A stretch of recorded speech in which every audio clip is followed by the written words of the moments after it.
Hello, everyone. Today, this is none other than Dr. Bruce A. Smith in the studio of BBS Productions here in the heart of West Memphis, Arkansas. We're here for another broadcast on what are we going to talk about today? Oh, taking off the mask part two. We have as our guest tonight none other than Phyllis Knight from Mansfield, Texas, and Robert Mileage from West Memphis, Arkansas is going to be in the studio tonight. We are expecting a good discussion, and we're going to turn this thing over to Miss Knight as she's going to do the recap on last week and get us started for this week. So, are you ready? We hope that you are ready in the studio tonight, Miss Knight. How are you? I'm great. How are you today? How are you, Robert? Doing good, Oh, doing I'm doing good. fine. How about you guys? We're doing Straighten up your good, doing glasses and you'll good. be doing fine. I gotta get Well, some we're new just gonna glasses. recap on Yeah, there you go. taking a mask. I can't say like this all night.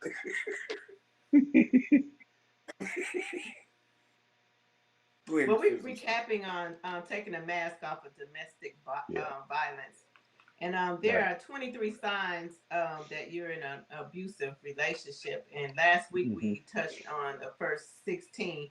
Now I'm just gonna Right. briefly run through them, and then we're gonna start on number 17 this week because Hmm. we did get through 16 of those signs last week. So I'm just going to recap. Number one is he jumps into the relationship quickly. Two, he badmouths his exes. Number three, he doesn't respect your opinions. Number four, his happiness depends on you. Number five, things are never his fault. Number six, he thinks men are better than women. Number seven, he limits your phone usage. Number eight, abuse is in his past, even if it didn't happen to him. Number nine, he has low self esteem. 10, he is unkind to animals and children. 11, he puts you down.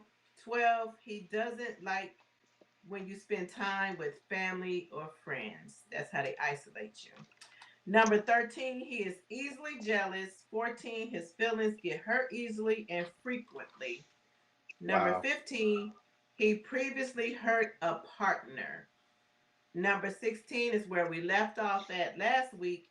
He threatens you to control you. And this week we're going to begin with number 17, and that is you are threatened of him when he is angry. When his anger should not be intimidating.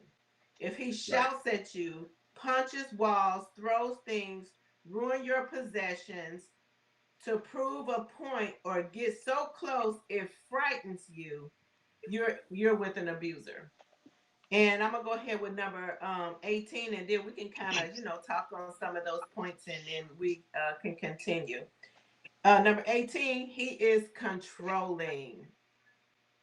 He interrogates you intensely about who you talked to and where you were, checks the mileage of your car, keeps the money, or asks for receipts when you purchase things, What? insists you ask for permission to go Mm. anywhere or do anything.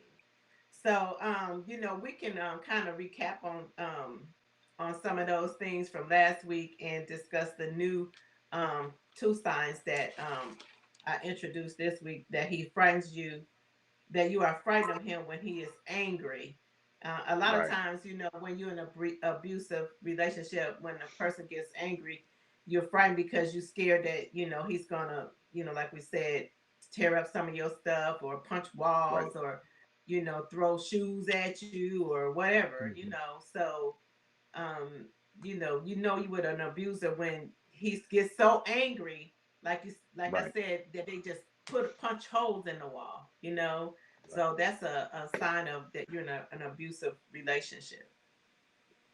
Yeah, it sound like person gets out of control. Um, that and that's a definite sign. A person get out of control. You got to be careful.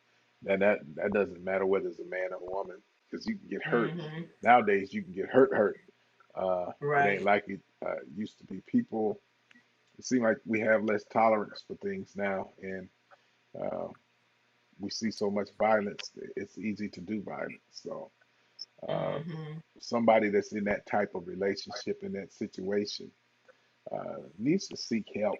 Uh, Seek it as quick as you can, because you never know what the outcome could be. It could turn bad very quick. So Right. uh, it's something that we don't just want to take for granted. Oh, he loves me. No, no, they ain't gonna do you like that if they love you. That's false love. If that's what you think love is, we need to do a reevaluation. So Mm-hmm. yeah. Exactly. So what do you think, Robert? Wow. I mean, that's you know, it's a hard thing to wrap your mind around anyone that would devalue another person like that. Uh, Mm-hmm. I never want to be in a relationship where you, you you feel like you got to have dominion over the one that you say you love. Well, that ain't what God gave us. God gave man dominion over in Genesis, the things of the earth, not another person. And it's pretty sad. Let me say this: one of the most dangerous things, and I've said it in my past too, is a guy can say to a woman is, let me bring you into my world. And you need to assess what his world is. And sometimes you don't find that out until you in that relationship that it's not a good world. And I think that's a small world to be in when you say I want you in my world and you isolate someone from family members and the thing that you all have just mentioned. And my prayer is that we can say something that will bring hope to those that are in that relationship. Back to you, Miss Phyllis. Yeah. Well, I know, when you feel so controlled, I mean, when you can't talk on the phone or see your family or somebody's, um, checking the mileage on your car, you feel like a child, like I'm a grown woman, I should be able to go to the store if I want to, go see my friends or my family if I want to. If you're in a relationship with somebody and they checking the mileage on your car and you got to ask for permission. A grown woman shouldn't have to ask for permission to go anywhere. I mean, out of respect in a marriage or a relationship, you tell your partner, that you're going somewhere, because if you've gone too long, of course you want them to be concerned, that something could or not could or could not happen to you, but not to the point where you feel, like a child, that I gotta ask, can I go somewhere? So that's having too much control over a person. And, like when a person is isolated from their family and their friends, you can't spend time with your family, but he wants you to be around his family. Oftentimes you're in abusive relationships. So, sometimes we don't even see those as a sign that you would an abusive person. But like I said, abuse is not just a man. Women can be abusive also.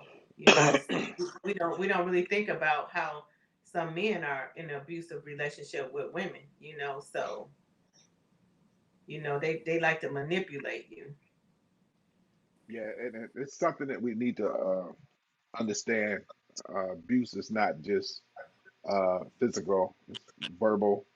Um, Verbal abuse Emotional. is just as, yeah, it's just as bad as physical abuse. It can cause just as much damage, and it's a good thing to check your situation and come to a realization what is actually going on in the relationship, because it's important to have a healthy relationship and not a relationship that where you feel like you're going to be threatened at any point or any time. So it's Mm-hmm. good for us to recognize and to realize that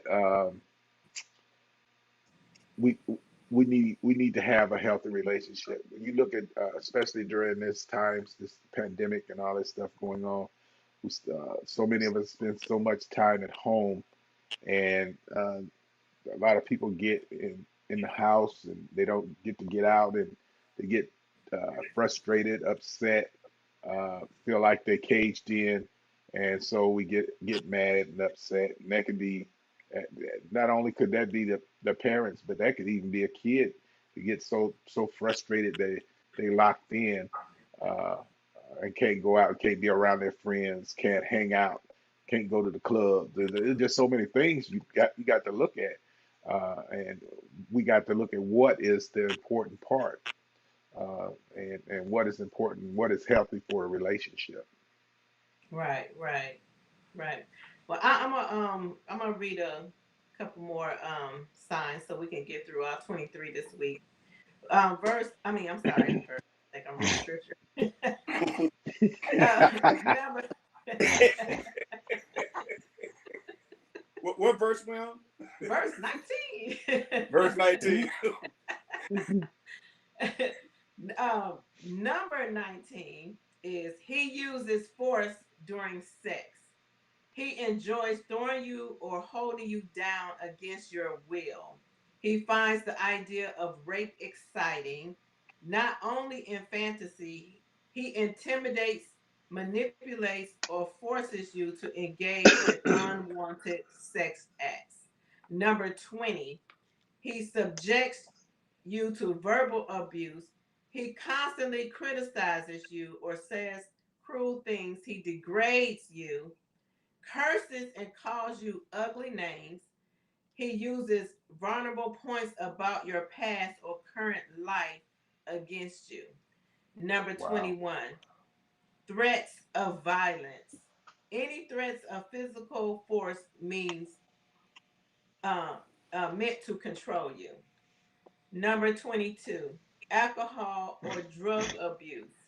Not a cause of domestic violence, but makes it worse or more dangerous. And the last sign is any force during an argument.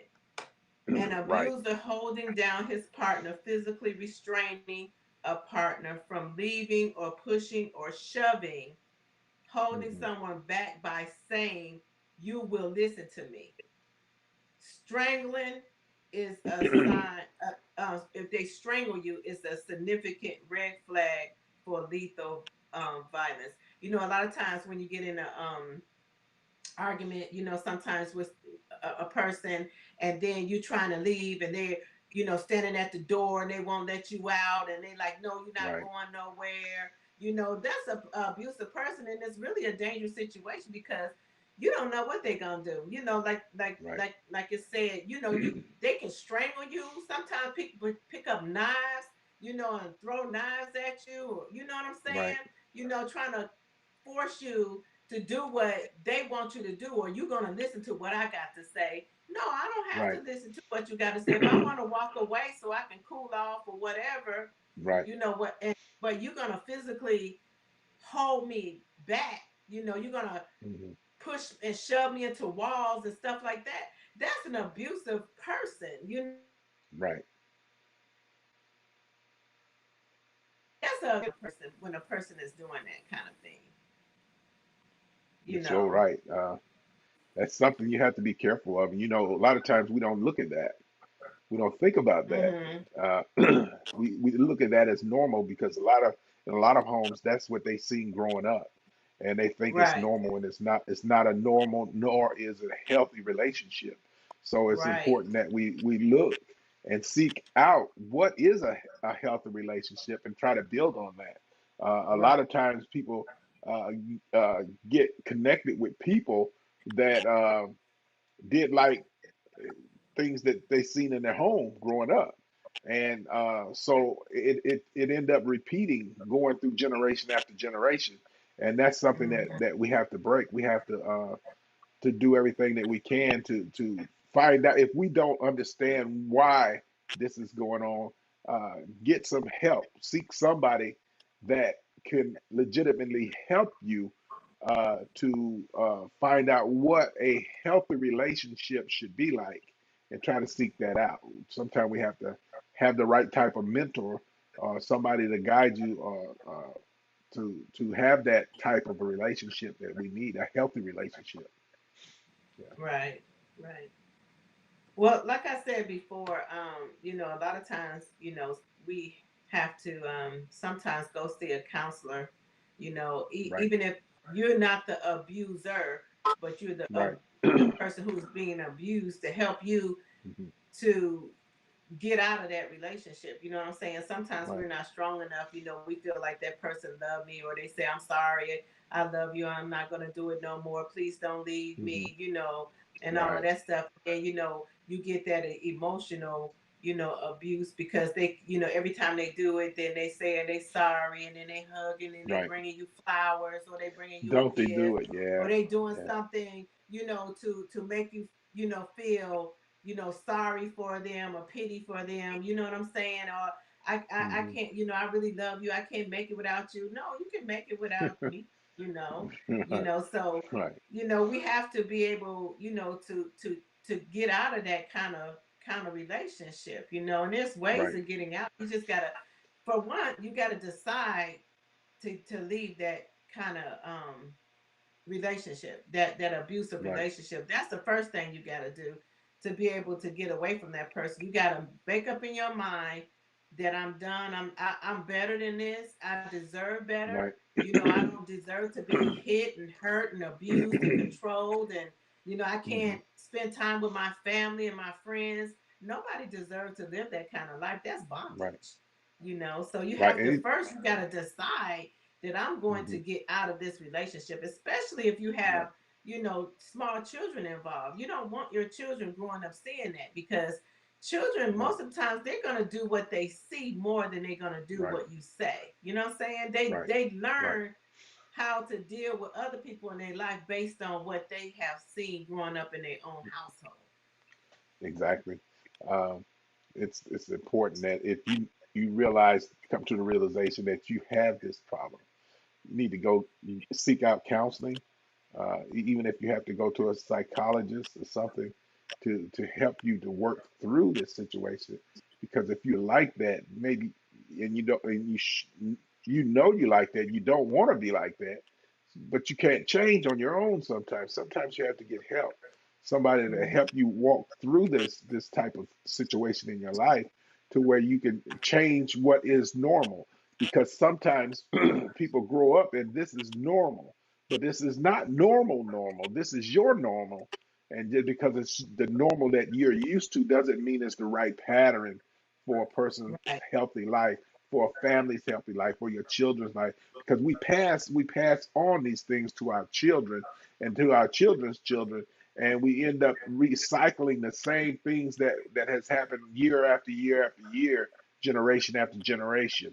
And we can break the cycle by being willing to realize that you have an issue, you have a problem that needs to be worked through, and try to get resolution, get find out what the solution is. And that is seeking help.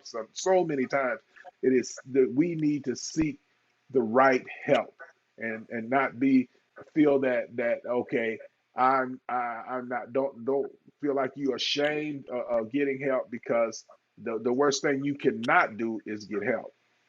Mm-hmm. Yeah. So what do you think, Brother Robert? Oh, absolutely. Let me read this, and I hope it in line with what you all say. It's about a narcissist. A narcissist doesn't break your heart; they break your spirit, and that's Mm-hmm. why it takes so long to get healed. I mean,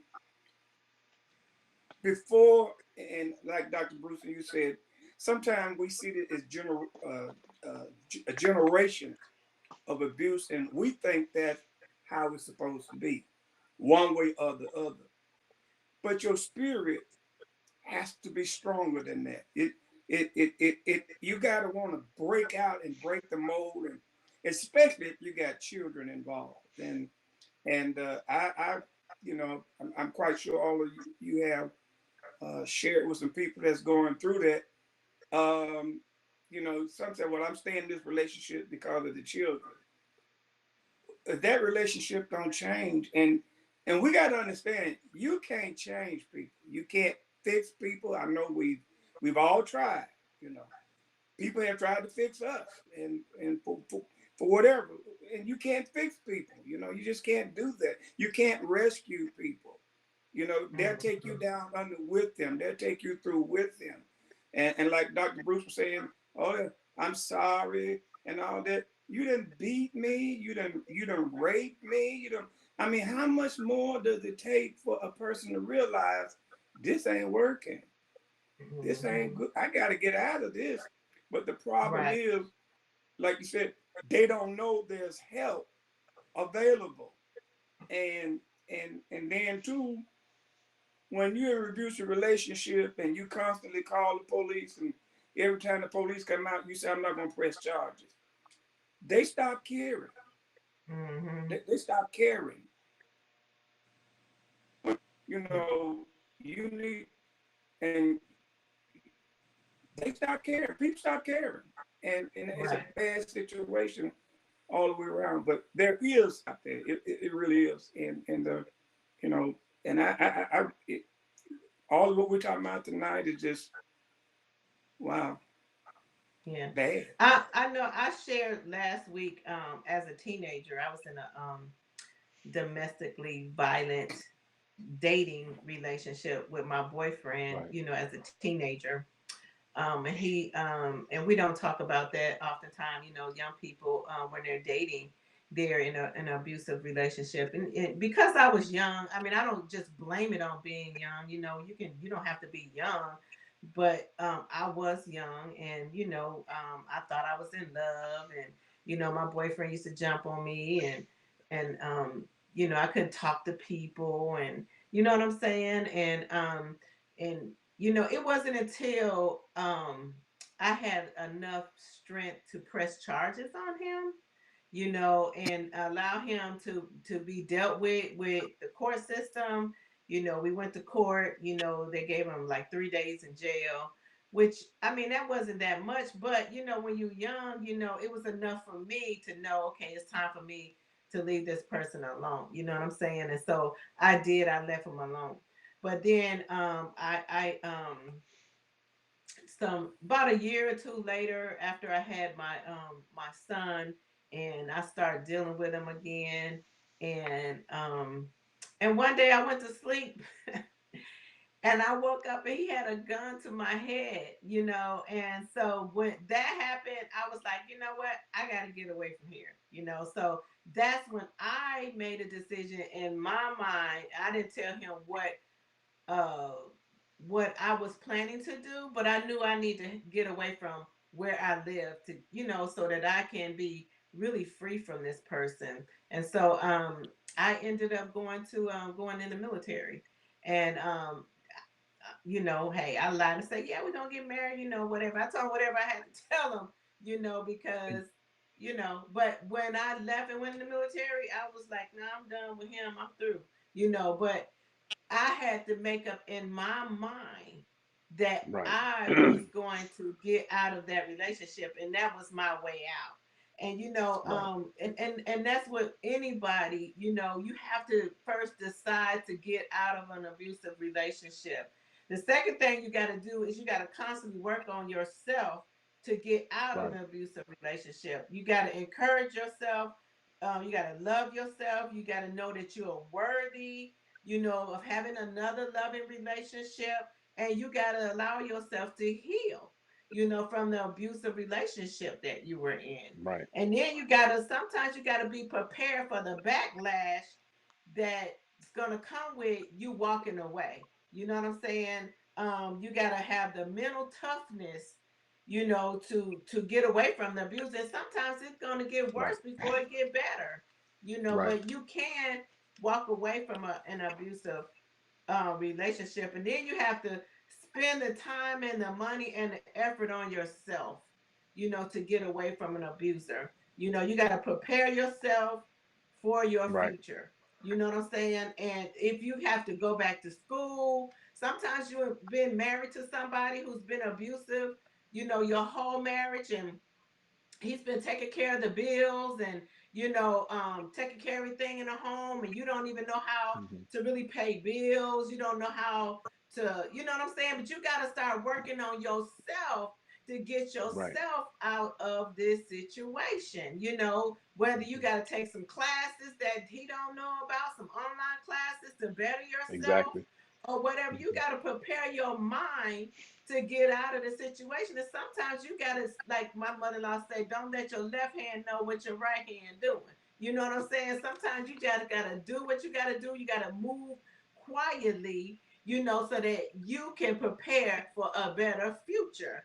And the last thing you Right. gotta do is surround yourself with your tribe. You got to be around family and friends who's gonna be there to support you. If you have to Right. move in the middle of the night, you got to know that you got somebody who's Right. going to pull Right. up the van Right. or whatever and get your clothes, or wait till he get in the car and go to Hmm. work and hurry up and get you some garbage bags. You got to do what you got to do, to get out of Exactly. that situation, because your life and your life of your children depend on it. Hmm. You making a Right. choice. So that's the thing. We can get out of it, but we got to decide that we're gonna get out of that kind of abusive relationship. Yeah, because it could turn into a life and death situation, really. Because you never Mm-hmm. Yes, know.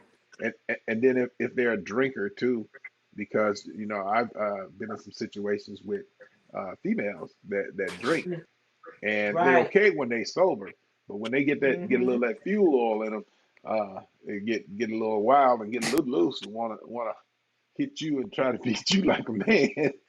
So you have to That's right. decide, is that something you want to deal with, or is it not? So That's right. you have to look, you have to count the cost and everything to Right. do it. So it's something, it might hurt to have to get away sometimes, but Right. the life you save could be your own sometime when Could you be think your about own. this That's thing, right. especially in this age that we getting now, because everybody got a gun now, everybody carrying a gun. So it's no, it, people get mad at you. Those, and think about it. Those that get mad and they get a little out of control, you might want to start distancing yourself, because it could turn into a bad situation fast. And That's I right. don't want to be in that type of situation. That's why one of the things I've learned to do, I speak a whole lot less and listen a whole lot more. And when I hear things sound like they're going sour, I'm getting out of Dodge. It's time to go. Time to get away. I don't care what somebody say. I don't care what they think. I don't care if you call yourself my friend. But if you going down the wrong road, saying the wrong things, hey, it's time for me to get away from you, because I don't. My life is more valuable than just hanging around somebody. Especially, some people, they get out of, like I say, they get out of control. We know what our friends get out of control sometimes. We know what they Right. say. We know what they do. We know a lot of times. We know whether they're abusive in their household, but we don't want to say nothing. That's one of the things that goes on. We don't want to take the mask off and Right. come to the realization that these things need to be addressed, because our family members can get help, our friends can get help, but a lot of times we're not willing to even say anything, and just say, hey, bro, pull them to the side and just talk to them about it. Sometimes, yeah, will they get mad? Sometimes they will, but Mm-hmm. if you don't say nothing, you can't even put a bug in a person's ear to even make them realize that, dude, you might need to get a little help, because it can go sour very quick, and especially Right. if it's alcohol involved. Whew, alcohol or drugs, it can get very, very bad very, very quick. Right. Yeah. I just want to touch on a couple of myths about domestic violence. 5 myths of domestic violence. Um, Hmm. it won't happen in Christian homes. That's a myth. It happen a Yeah, lot in Christian homes. yeah, yeah. Submission will solve the problem. Like I touched on last week, it's not an issue of submission. It's an issue Right. of violence and control. Hmm. It's the woman's fault. No, it's not always the woman's fault. And it's not always the man's fault either. you have to take control over your own actions. Um, domestic abuse isn't as bad as domestic violence. Domestic abuse is like what we're talking about, like the verbal abuse, the emotional abuse, that. But then, domestic violence is when you get physical. Both of them are Right. equally just as bad as the other, because with Exactly. somebody telling you, you stupid, don't nobody want you, and putting a person down and what you believe, who believes that? That's dumb. That when you hear a person continually, abusing you, emotionally and verbally, that can be just as bad on your psyche, sometimes Right. worse, because they got control of your mind, Right. as physical abuse, And then if an abuser is truly sorry and forgiven, the relationship should be reconciled. No, just like we were saying earlier, sometimes they come and say, "Oh, I'm sorry, I won't gonna do it no more." You might be sorry, but I'm done with you. I'm out. Right. Like I don't have to reconcile with you when you done busted my lips and blackened my eyes and broke my arm and no, I'm Right. out. I don't gotta reconcile with you. I can forgive you, but I don't gotta be in no relationship with you. So those are some of the myths about domestic violence, and like I said, the number one is that it don't happen in Christian homes. It happen in Christian homes all the time. People be Right. sitting in church on Sunday and they go home and their husband or their wives abuse them, and Right. people in the church don't even know that they going through that. Sometimes the pastor's wife is dealing with domestic violence. Right. The pastor can be in the pulpit preaching and go home and abuse his wife. Yeah. So just like we talked about last week, the pastor, in Orlando who jumped on his wife. Her brother was there, but ultimately Mhm. he ended up going to her job at the Naval Credit Union and shot and killed her. Right. So we got to get ourselves out of these relationships when we dealing with people who is violent. A lot of times we got violent kids, adult children, Yeah. Right. in the house. That's domestic violence too. You got a son Right. or a daughter who's screaming and hollering and cussing at you and disturbing your peace. You know, you got to go. Right. So sometimes we don't think about that. We got to Right. Yeah, you gotta go. remove ourselves. Huh? Yeah, they got to go. We got to Yeah, remove ourselves yeah, from you them gotta kind go. of You gotta relationships go. too. Yeah. Yes. Yeah. You know. Yeah. So I know me at my age, I don't feel like dealing with all of that foolishness. You No. know. So Yeah, we have to realize, it's something that you don't hear talked about in the church. Hate to say it, but it's true. Uh, you don't hear it talked about in the church. These type mm-hmm. of discussions. We can talk about everything else, but we don't talk about these type of situations. How to deal with it. What we uh, a lot of times we just want to say, well, you just need to pray. Well, you getting beat black and blue. You can't just pray. You got to make. Sometimes you gotta make a move. You end up dead Right. talking about, you know, I believe in prayer and I believe in all that, but when you getting beat and when you going through all that, you got to make a move because Yes. uh, you could be down praying and get beat half to death, and um, that's just don't make no sense. uh, Dr. Bruce, it, yes, sir. can I say something? Of If you open your mouth. course. I, I didn't mean to interrupt you. I've shared this with you. My priorities in life, even in ministry, I'm a husband first. Okay. I'm a husband first. I'm a father second, a grandfather third. And at the time when I was working at my former employer, because that's where my paycheck was coming from, then after that, I'm a minister. And then after that, whatever you want to do. But my priority first is my wife. I mean, other than God. I'm just saying. I'm a Right. husband first. I love my wife more than I do any position anywhere. Because I view life like this. This is the last person I see when I close my eyes to go to sleep. And this is probably going to be the first person I see when I wake up. So I need me and her both want to go to bed in peace, wake up in peace. You know, the things in life, and you know, Dr. Bruce and I thought you never have no more bills than you say okay to. So ain't no sense in crying about that when we say, hey, we want this type of house or we want that car. You know what the payments were, and life changes, and sometimes you do lose things. We've been there, and you move on.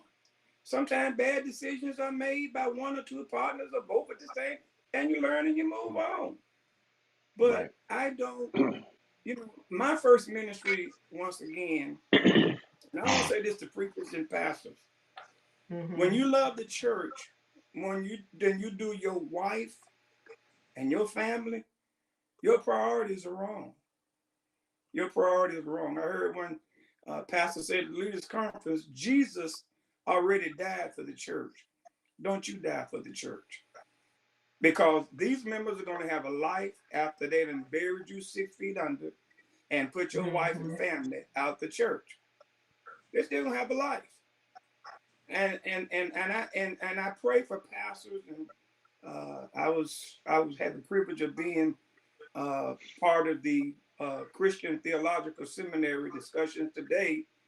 I believe emanating out of Chicago, um, and just listening to what they were saying, the same issues we're talking about now, about pastors and things that are stressed out and leaders and how they're, you know, just taking it out on their families.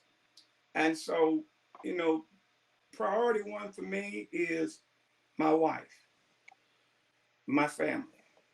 And then after that, Mm-hmm. I can help you with your, hopefully your situation. But I got to take care of Right. home first. Because if I was pastoring the church today and they voted me out, or within our denomination, the bishop said, I don't want Pastor Miley there no more. We're going to put Pastor Orange Pants down there. I got to come home to my Right. wife and my family. Right. And it's bad when you come home and people don't know who you are. The dog don't even know you because you weren't Right. there for the family. And we got to Right. learn you can't be the one man show. You got to train others to assist you so you can live longer and enjoy the fruits of your labor. But if you're abusive like that, you need help. You really do. Right. And we're Yes. saying this not to condemn, but we love you. We're in the ministry also. We understand the weight of ministry, the responsibilities, and all of that. The projection that's out there. That a lot of times we feel like, you know, if I let my hair down, I'll lose credibility. I'll lose respect. No, I don't do a lot of church pictures because that don't always show me life. But when I see Mm-hmm. you and your wife sitting in the park on a bench, that I'm like, you know, I ain't never been down to that park and that bench. I need to go down there. But I just think we need to get we need to live and not Right. just function. Elvis Presley was asked this one time. He was on a 300 some odd day tour. What is the hardest thing you've ever had to do? I'm talking about Elvis Presley, the rock and roll singer, the movie star. And he said the hardest thing was live up to an image. And I Mm-hmm. learned from there that we all live up to an image. And when that image is destroyed, then where is the real me? You know? So my priority is in life, my wife comes first. Okay. Right. My family after that, my grandchildren and friends and associates.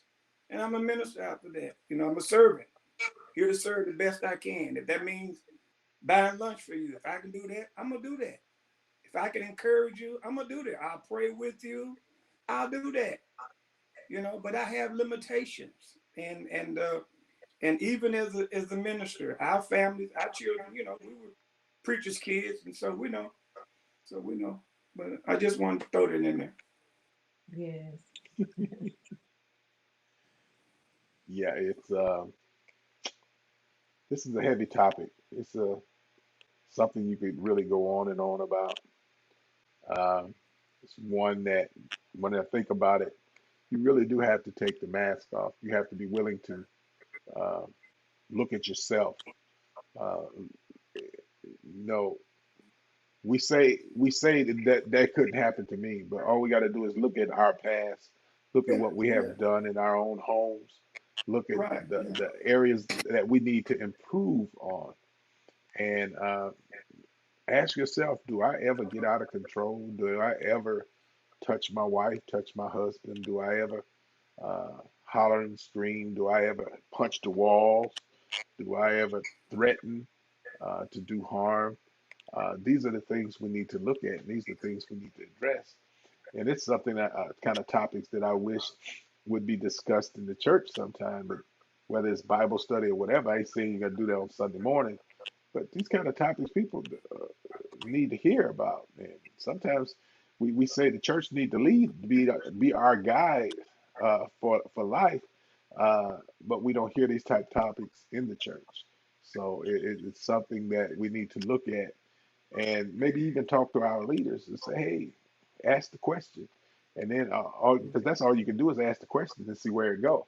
If it don't go nowhere, you've done what you can do. Uh, but if it does, then people can be helped because to go and have in our mindset that it doesn't happen is totally wrong, totally erroneous. It's just, it happens and it happens a lot more often than we are willing to admit. And we need to do what's necessary to get the help we need. So we're going to get ready to close this out. I'm going to ask Robert first because he don't say that much no more. Uh, if you got any final final comments, and and then we're gonna go to you, Phyllis, and then I'll close it out.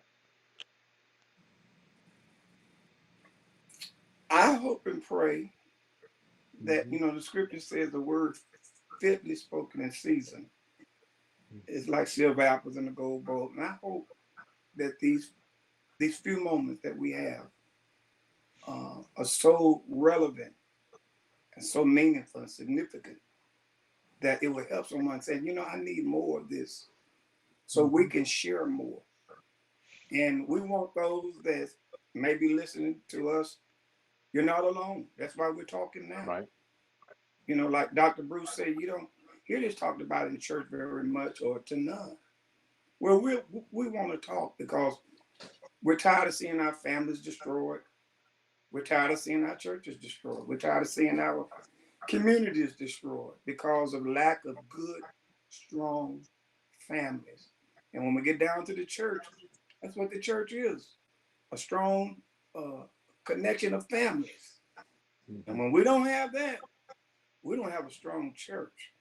And until our leaders recognize that, you just preaching and your words ain't going nowhere.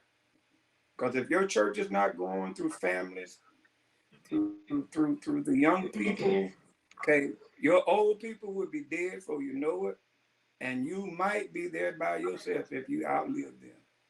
And won't nobody be there but you and the dog. So I'm out of here. All right. This Phyllis,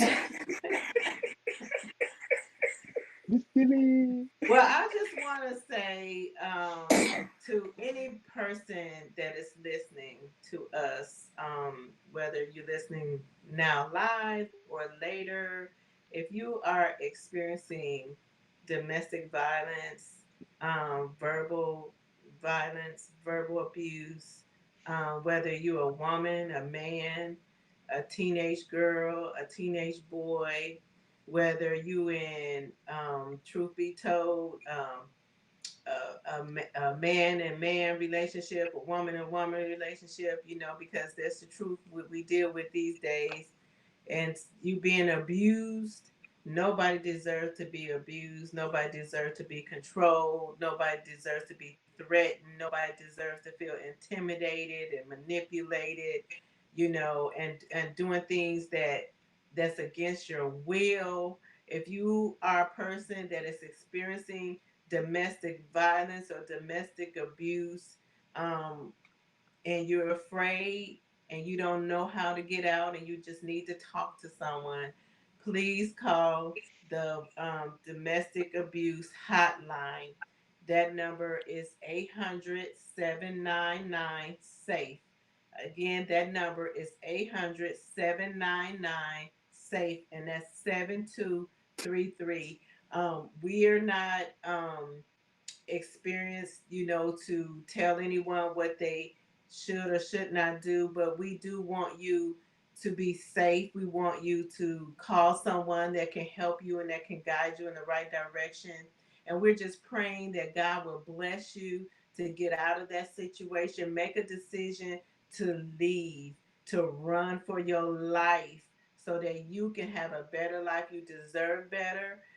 You deserve to be loved and to be cherished. And, so I'm just praying that you would make a decision to get out of that abusive relationship. It could be, you can have an abusive son or daughter in your home abusing you. It's still domestic violence, Right. so make a decision to remove yourself or have that person removed from your home.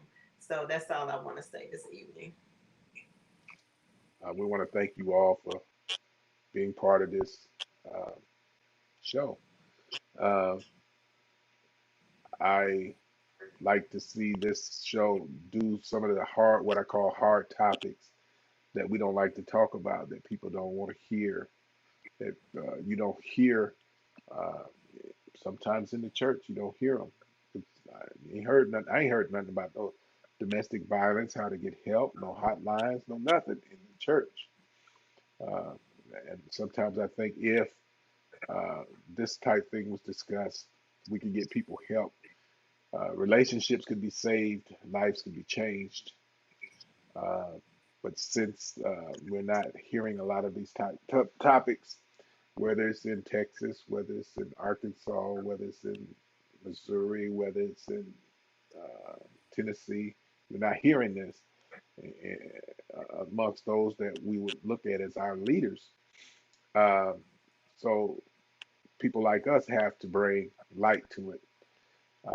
You want to see relationships saved. If you want to save your relationship, get help. Uh, Go to a counselor, go to a psychologist, go to a psychiatrist if necessary.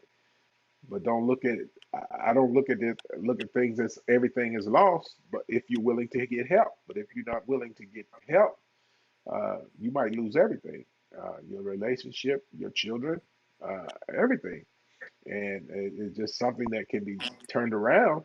It's not too late, but you got to be willing, and that means each and every one of us. If we got this kind of thing going on, let's do what we need to do. What's necessary to turn the situation around before it's too late, or before somebody get hurt, before somebody get killed, before somebody get a broken arm, a leg, so somebody get hit by a car. I can remember relationship, yeah, way back when I was in my 20s, getting about getting ran down by a car, you know, by a lady uh, that I was kind of with, tried to run me down with the car. So it's like, and I was married at the time, and she tried to run me down, get drunk, got that fuel oil in there, and tried to run me down. So it's one of those things you have to think about. Get the help. That's all I can say. So we're gonna get ready to tune out, and we thank you, and come back on next week to the producer show, and we'll be on Thursdays, every Thursday at 6:30 Eastern Standard Time.